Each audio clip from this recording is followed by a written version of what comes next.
Next up is the Miami Dolphins. They got a lucky, and I'm sorry, Dolphins fans, it was luck. Okay, they got a lucky win over the Jags. But what happened before the game was the big story. Tyreek Hill was detained by police on his way to Hard Rock Stadium.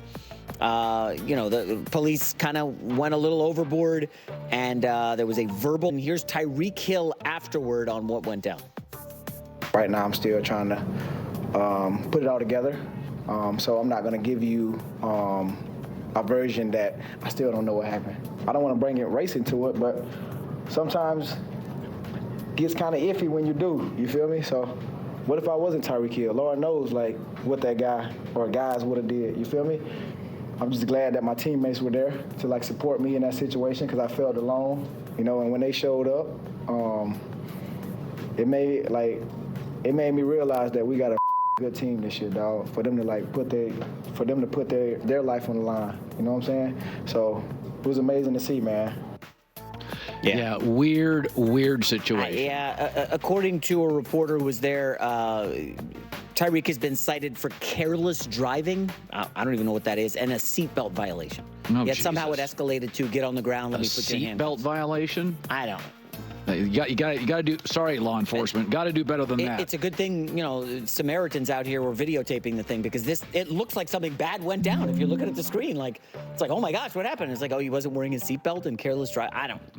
Not good. Anyway, Tyreek had a pretty good game. 80-yard touchdown reception that kind of flipped it. And Jalen Waddle also had a big Waddle play. had a good game. Achane. That took them a while. And by the way, I think that pregame situation, I think it's hard for teams wrestle with that stuff. I think this team's going to be really good. I thought they were really sluggish early. By the way, there was a play by Holland, the safety. Oh, the peanut punch. That is one of the plays of yesterday. Yeah. Maybe the best defensive play all day was by a safety. He's good, Javon Holland. Yeah, he awesome. Came out. Jacksonville was going to score. He punched the ball out at the 1. Miami recovers and takes entire momentum from the game. Ew. Nobody's going to talk about that play because it's all fantasy and offense. No, that is the defensive play of the weekend by Holland. So Jags were up 17-7. Yes. ETN's at the 1 to go up 24-7. Game's over. With 17 minutes left in the game. He punches it out. Dolphins recover. Use that. Next play was the Tyreek Hill 80-yard touchdown. It was like bing, bang, and then... I hope we just understand that should be something coaches use on film. That's the punch-out tackle. That was forget all the other stuff. That was the game for Miami, that play by Holland. What's the kid, Charles Peanut Tillman? No, he was a legend at that. He was the one who not started it, but he was well known for the peanut punch.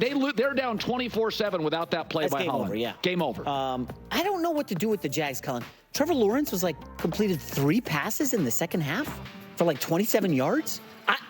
The Jags look pretty good. And then to lose that game, I don't really know what to do with them. My take is Houston is going to win that division for a decade. I am so blown away by C.J. Stroud. C.J. Stroud, yeah. And by Anthony Richardson is such an insane athlete. He's got some potential. Watching C.J. Stroud play quarterback, it literally...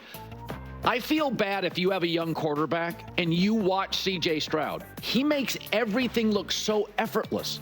It's a little bit like Herbert. You put him back there, 1001, 1002, and the ball is always delivered accurately. Always. Final story is Josh Allen had a big day for Buffalo. Buffalo was in trouble early, down 17-3. They were bad early. Josh Allen bailed him out, though. Monster game, 271 total yards, 4 touchdowns.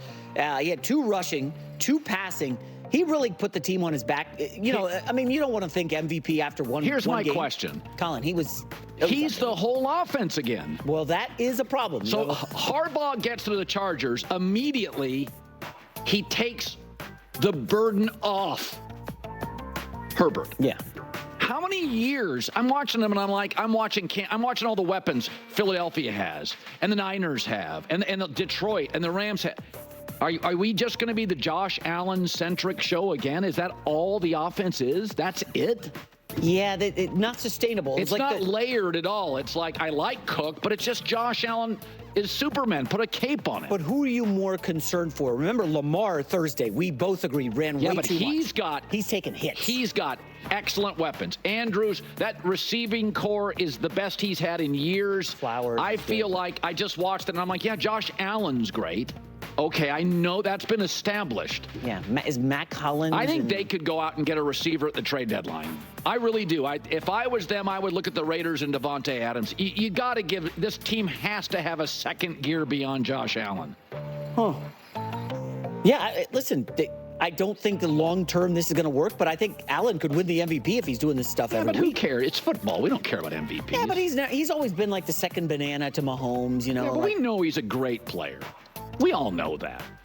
I just don't. I think the organization, it's a little bit like Cam in Carolina. Yeah. The reason Cam aged so fast, it was like they didn't get him enough good players and playmakers so they could pull back on his constant domination of the offense. By the way, the Buffalo defense was torched by Kyler Murray. Oh, no. Kyler Murray looked good first half. Interesting. Second half, I don't know what the hell happened to him. I mean, come on, he was vanishing. You bang on Kyler Murray nonstop. I do. He was good.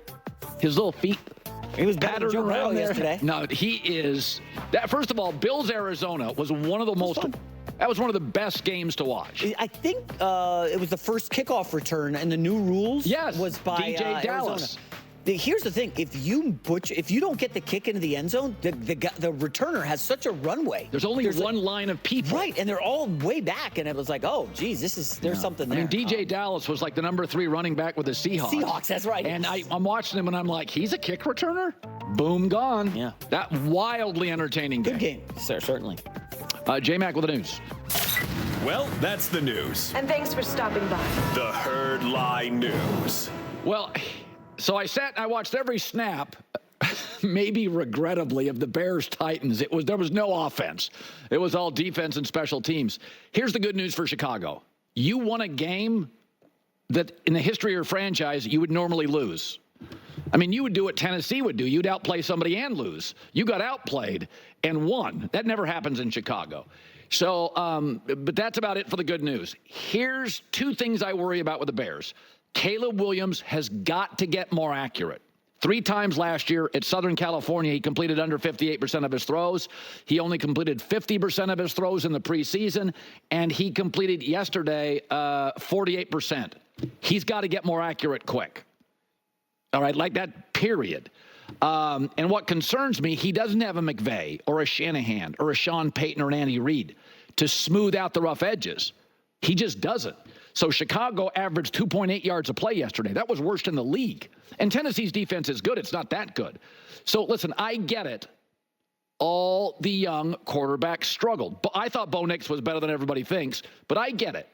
And I also get that Geno Smith was good, and Derek Carr was good, and Sam Darnold was good, and Baker Mayfield was good. And time on task matters a lot in this league. And I picked Tennessee to win this game during the Blazing 5 Friday. I said this is going to be much more turbulent. And I also pointed out Friday, I said his accuracy is erratic. It was in college. It was in the preseason. But the difference is when Mahomes was erratic, he had Reed. And by the way, Russell Wilson last year with Sean Payton had his best year in 2 years. And Bo Nix was accurate yesterday. This is a defensive culture. It's a defensive head coach. Does he have a strong offensive coordinator to sandpaper the edges? Because the accuracy, which was, in fairness, all the people I talked to about Caleb, that was the concern. Leadership's good. Athletic ability's good. Size, power, arm, all that stuff. But I wonder. Now, it's not like Will Levis bad where you don't even know if he can play in this league. Like, I think Will Levis is too mechanical. I don't think he's fluid enough. I don't think it works. Daniel Jones, not talented enough. Bryce Young just doesn't look strong and accurate enough. I don't think it's that situation where you're watching and you're wondering, man, that just doesn't work at all. That may never work. But yesterday, the Bears, they got too many offensive weapons to have a 42 passer rating on 3rd down. That's bad. And again, I said it was going to be turbulent, and I picked the Titans to win this game, but I didn't think the oxygen masks would have to drop and the stewardesses would be screaming in terror. They barely landed the plane, and they got kind of lucky to land the plane because if Will Levis didn't make arguably the worst quarterback decision I've ever seen in my life, they lose this game and are anemic offensively. So, again, it's all these young guys struggle. But I had said this months ago in the draft. Jaden Daniels has a defensive coach. And Caleb Williams has a defensive coach. And Michael Penix has a defensive coach. Bo Nix has an offensive coach. And I thought Bo Nix yesterday had a bad pick, wasn't great. But I do think it matters because all these guys are hitting that ball in the rough. How do you get it? Even Mahomes early was amazing, but his mechanics would go sideways. He would be reckless and sloppy, and he would get him back in the fairway. And here was Caleb Williams on his debut.